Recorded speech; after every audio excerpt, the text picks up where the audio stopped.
when I'm not representing the union, I'm Captain Chuck down in Valdez. It's a completely different guy.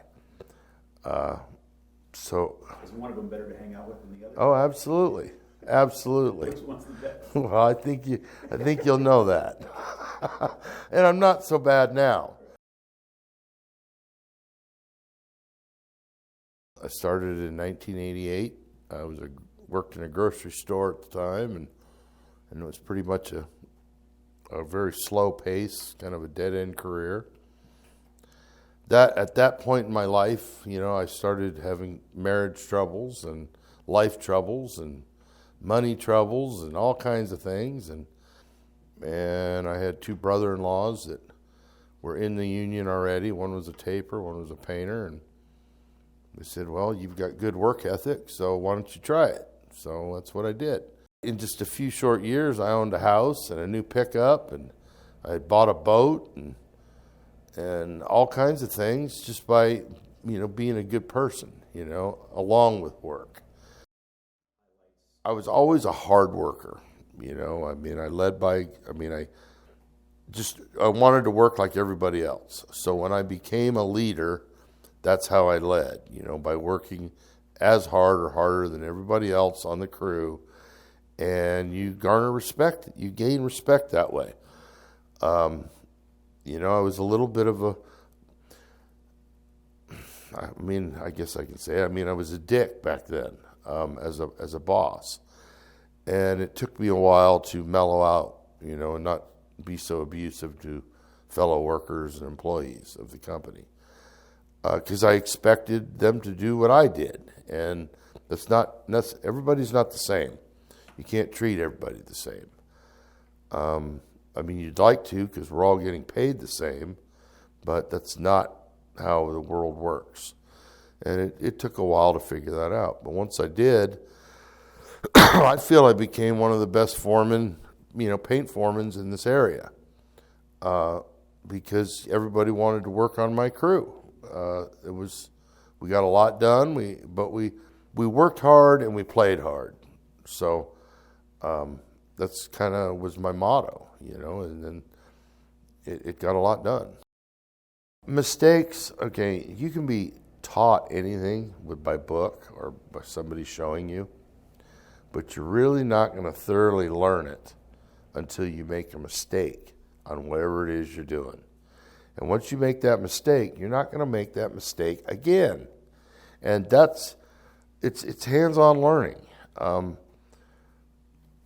I don't know, I was good in school. I could learn from a book, but actually just having somebody do it and then watch it, you can't replicate what they're doing. You have to make mistakes. Drywall finishing is a big example of that. If you don't spend the first 3 months of being a drywall finisher making sloppy mistakes all day long, then it's not normal, because it takes months to get good with a pan and knife.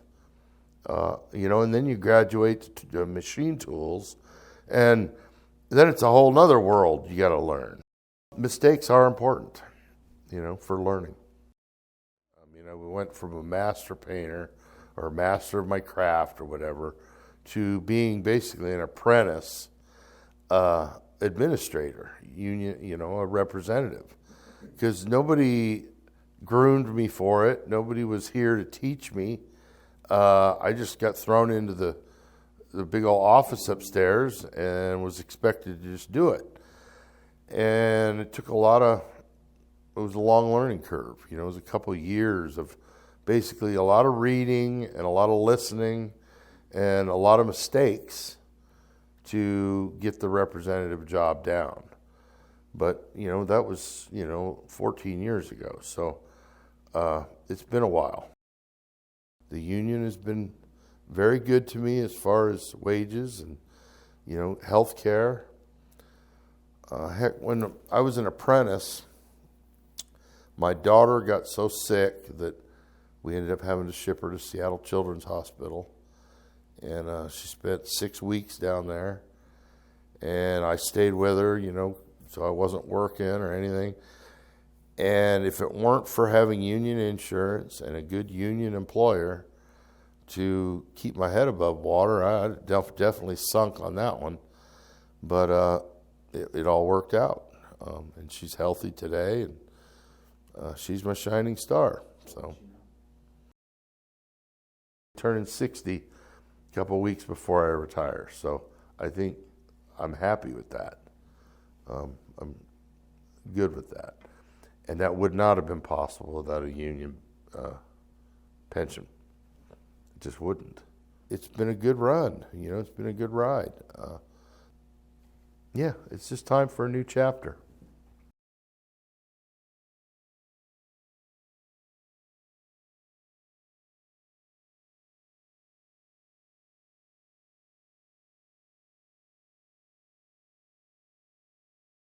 Me, me, me, me, me, me, me. Me, me, me, me, me, me.